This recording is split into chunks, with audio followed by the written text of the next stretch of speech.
Hello my dear learners, नमस्कार and welcome to this channel. I am Rakesh.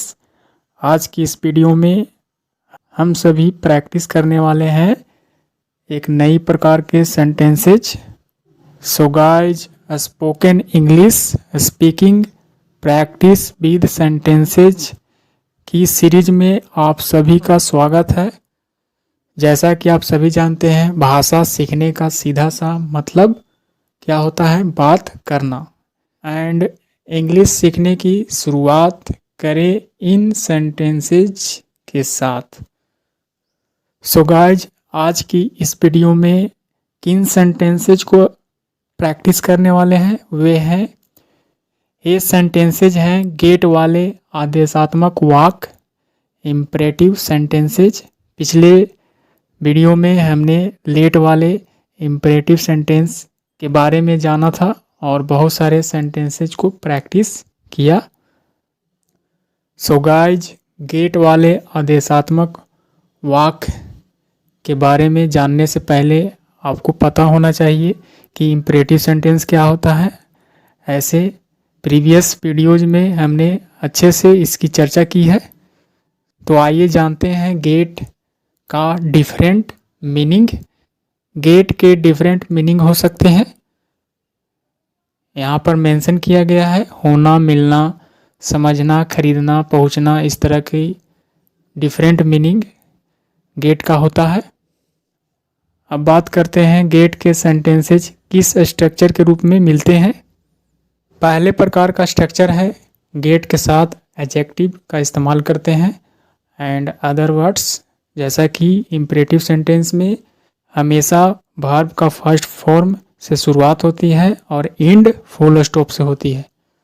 So this is the structure. Get के बाद noun और pronoun का भी इस्तेमाल किया जाता है।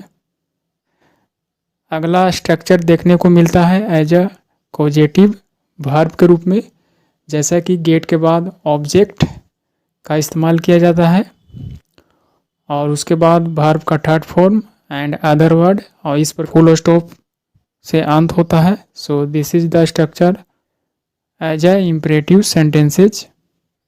सो गाइज, आइए अब गेट वाले डिफरेंट सेंटेंसेज को प्रैक्टिस करें और इंग्लिश लैंग्वेज को सीखें। So let's get started. So guys, कहा जाता है कि गेट एक मेहनती वर्ड है क्योंकि यह डिफरेंट मीनिंग को एक्सप्रेस करता है। बहुत सारे वर्ब का अकेला कार्य करता है। बहुत सारे वर्ब के यह एक अकेला मीनिंग देता है। तो आइए फर्स्ट सेंटेंस, तो आइए शुरू करते हैं। द फर्स्ट सेंटेंस, ये प्रैक्टिस करते हैं सेंटेंसेस का। Get permission, it means get मतलब पाना, मिलना, परमिति ले लेना, यानी कि परमिशन इट मीन्स अनुमति लो, अनुमति ले लीजिए। जैसा कि आप सभी जानते हैं एज ए इम्परेटिव सेंटेंस में सामने वाले सेकेंड पर्सन के लिए यह सेंटेंस बोली जाती है। गेट परमिशन इट मीन्स अनुमति प्राप्त कर लें, यानी कि अनुमति ले लें। गेट अ मोबाइल, मोबाइल ले लीजिए एज ए रिसीव की मीनिंग को एक्सप्रेस करता है। गेट मैरिड, शादी कर लो। Get married it means state में परिवर्तन हो जाना। गेट का इस्तेमाल किया जाता है, जैसा कि आई गेट हैप्पी, मैं खुश हो जाता हूँ। आई एम हैप्पी, मैं खुश हूँ। बट आई गेट हैप्पी, मैं खुश हो जाता हूँ, यानी कि स्टेट में परिवर्तन हो जाता है। गेट मैरिड यानी कि शादी कर लो। गेट रेडी, तैयार हो जाइए। गेट रेडी को बी रेडी के रूप में भी कह सकते हैं। बी रेडी इट मीन्स तैयार रहो, और जैसा कि गेट रेडी मतलब ऐसा हो जाओ, यानी कि तैयार हो जाओ, स्टेट में परिवर्तन हो जाता है। गेट हैप्पी, खुश हो जाइए। बी हैप्पी, खुश रहो। गेट हैप्पी, खुश हो जाइए। गेट लॉस्ट, दफा हो जाओ, चले जाओ, यानी कि गेट लॉस्ट गुस्से में कह सकते हैं सामने वाले इंसान को, दफा हो जाओ।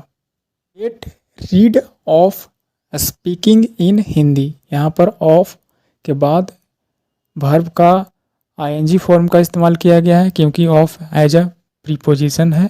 प्रीपोजिशन के बाद हमेशा वर्ब का आईएनजी फॉर्म का इस्तेमाल करते हैं। गेट रीड ऑफ का मतलब होता है छुटकारा पाना, किसी चीज़ से छुटकारा पाना। यहाँ पर कहा जा रहा है कि हिंदी में बोलने से छुटकारा पाइए, यानी कि हिंदी में बोलने से बचें, हिंदी में बात करना छोड़ दें। Get used to speaking in English, कहा जा रहा है कि गेट यूज्ड टू का मतलब किसी चीज़ का अभ्यस्त होना, यानी कि आदत पड़ जाना, आदी हो जाना, यानी कि get used to speaking in English, यानी कि अंग्रेजी में बात करने की आदी हो जाइए, यानी कि इसकी आदत डालिए। Don't get carried away, get carry away का मतलब बहकावे में आ जाना, यानी कि बहक जाना, यानी कि बहकावे में मत आइए, यानी कि भावनाओं में मत बहिए, ऐसा कर सकते हैं। Don't get carried away it means बहकावे में मत आइए। गेट आउट यानी कि गो अवे, बाहर जाइए। डोंट गेट वरीड यानी कि चिंतित मत हो जाइए। नेक्स्ट, गेट सम टी, यहाँ पर गेट एज अ टेक का मीनिंग दे रहा है लेना, थोड़ा सा चाय ले लीजिए। Get some tea it means थोड़ा सा चाय ले लीजिए। Get well soon it means जल्दी ठीक हो जाइए, यानी कि सून का मतलब जल्दी, यानी कि जल्द ही ठीक हो जाइए, स्वस्थ हो जाइए। गेट मी सम वाटर, यहाँ पर गेट का इस्तेमाल एज अ इट मीन्स लाना, जाकर लाना। मुझे थोड़ा सा, मेरे लिए थोड़ा सा पानी लाइए। गेट मी सम वाटर यानी कि थोड़ा सा पानी लाइए, इस तरह से कह सकते हैं। Get up at 5 AM in the morning, कहा जा रहा है कि गेट अप यानी कि बिस्तर से उठ जाना, उठ जाइए 5 बजे। इन द मॉर्निंग यानी कि सुबह में 5 बजे उठ जाइए। सामने वाला इंसान को कहा जा रहा है कि सुबह में 5 बजे उठ जाइए। नेक्स्ट, पापा गेट अ टॉय यानी कि एक बच्चा क्या कहता है, पापा, यानी कि पापा गेट अ टॉय एक खिलौना दिला दो। यहाँ पर गेट मी अ टॉय भी कह सकते हैं, मुझे एक खिलौना ले लो, मुझे एक खिलौना दिलवा दो या मुझे एक खिलौना खरीद दो। गेट का इस्तेमाल एज अ बाई के रूप में करते हैं, परचेस यानी कि किसी चीज़ को खरीदने के रूप में, उसके जगह पर बाई के जगह पर गेट का इस्तेमाल करेंगे। यहाँ पर कहा जा रहा है दिलवाने के लिए, खरीदने के लिए। पापा गेट मी अ टॉय, मुझे एक खिलौना खरीद दो या फिर मुझे एक खिलौना दे दो, दिलवा दो, ऐसा कह सकते हैं। Get the children from school यानी कि गेट का मतलब ब्रिंग, जाकर लाना, यानी कि बच्चों को स्कूल से ले आओ। सामने वाले इंसान को कहा जा रहा है कि बच्चों को स्कूल से ले आओ, यानी कि जाकर ले आओ। गेट का इस्तेमाल एज अ ब्रिंग के रूप में किया गया है। गेट स्टार्टेड, जैसा कि लेट्स गेट स्टार्टेड, चलो शुरू करते हैं, यानी किसी भी कार्य को शुरू करने के लिए क्या हो जाना, किसी भी कार्य को शुरू कर देना, यानी गेट स्टार्टेड, शुरू कर दीजिए। गेट स्टार्टेड यानी कि किसी कार्य को शुरू कर दीजिए, जैसा कि लेट्स गेट स्टार्टेड, चलिए शुरू करते हैं, ऐसा। गेट अवे इट मीन्स चले जाइए। Get dressed, get dressed it means dress up कर लीजिए, यानी कि कपड़ा पहन लीजिए, तैयार हो जाइए, सज धज लीजिए, ऐसा कर सकते हैं। गेट ड्रेस्ड यानी कि बियर, पहन लेना, कपड़े को पहन लीजिए। Get it done it means as a causative sentence के रूप में, कॉजेटिव वर्ब के रूप में इस्तेमाल किया गया है। गेट के बाद समथिंग डन यानी कि वर्ब का थर्ड फॉर्म।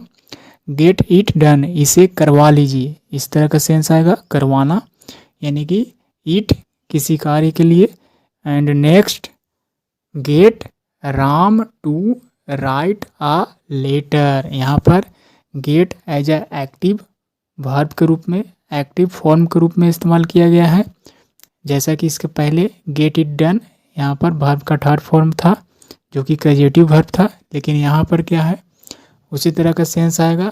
यहाँ पर किसी को कन्विंस या परसुएड बनाने के लिए, राजी करने के लिए इस तरह के स्ट्रक्चर का इस्तेमाल करते हैं। गेट के बाद वर्ब जो है से को टू के साथ इन्फिनेटिव फॉर्म में लिखते हैं। गेट राम यानी कि राम से क्या कीजिए, to write a letter, Ram से एक पत्र लिखवा लीजिए, राम से एक पत्र लिखवा लीजिए, ऐसा इसका मीनिंग होगा। यानी कि राम को समझा बुझा कर, कन्विंस करके, राजी करके उसे एक पत्र लिखवा लीजिए। Get a letter written by Ram as a passive structure के रूप में, यानी कि यहाँ पर क्या कहा जा रहा है कि एक लेटर यानी कि एक पत्र लिखवा लीजिए। जब बात सब्जेक्ट की बात आती है, जब सब्जेक्ट की बात आएगी तो बाय के बाद सब्जेक्ट का इस्तेमाल करेंगे, यानी कि बाय के साथ उस सब्जेक्ट को लिखेंगे, बाय राम, यानी कि पत्र लिखवा लीजिए। किससे? तो राम से। इस तरह का स्ट्रक्चर होगा। नेक्स्ट इसी तरह का similar meaning, get your hair cut, यानी कि कट का थर्ड फॉर्म, कट का थर्ड फॉर्म कट ही होता है, यानी कि अपना बाल कटवा लीजिए। गेट इट, इसे समझ लीजिए, यानी कि गोट इट, समझें। इस तरह से गेट का मतलब अंडरस्टैंड की मीनिंग को एक्सप्रेस करता है। गेट इट यानी कि समझ लीजिए। गेट मनी, यहाँ पर गेट का इस्तेमाल अर्न के रूप में किया गया है, यानी कि पैसा कमाइए। गेट यहाँ पर रीच की मीनिंग को एक्सप्रेस करता है। गेट का मतलब पहुँचना। Get at 5 AM this morning, it means this morning, आज सुबह में 5 बजे पहुँच जाइएगा, ऐसा सामने वाले इंसान को लिए कहा जाता है कि गेट यानी कि रीच का मीनिंग को एक्सप्रेस करता है। पहुँच जाइएगा 5 बजे आज सुबह में, दिस मॉर्निंग, आज सुबह में 5 बजे पहुँच जाइएगा। Get along with your wife, यहाँ पर गेट अलॉन्ग विद का मतलब मिलजुल कर रहना, यानी कि फ्रेंडली रिलेशनशिप, यानी कि अच्छा मेल मिलाप होना, यानी कि मिलजुल कर रहना। Get along with your wife, अपने पत्नी के साथ मिलजुल कर रहो, इस तरह का सेंस आएगा। Get along with, it means मिलजुल कर रहना। Get ahead in your career, it means कहा जा रहा है कि अपने करियर में, अपने जीवन में आगे बढ़िए, कामयाब होइए, यानी कि गेट अहेड का मतलब तरक्की कीजिए, आगे बढ़िए, सफल होइए। गेट ओवर इट सून, क्या हो जाइए, गेट ओवर इट, इसका मतलब उबरना किसी, get over it soon, it means जल्द ही ठीक हो जाइए, इस तरह से कर सकते हैं, यानी कि किसी चीज़ से उबरना, यानी कि परेशानियां से छुटकारा पाना। सो माय डियर लर्नर्स, इसी तरह से बहुत सारे सेंटेंसेज को आप प्रैक्टिस कर सकते हैं और छोटे छोटे सेंटेंसेज के साथ इंग्लिश सीखने की शुरुआत कर सकते हैं। सो नेक्स्ट वीडियो में इसी तरह के सेंटेंसेज को लाने वाले हैं। So keep learning and practice a lot.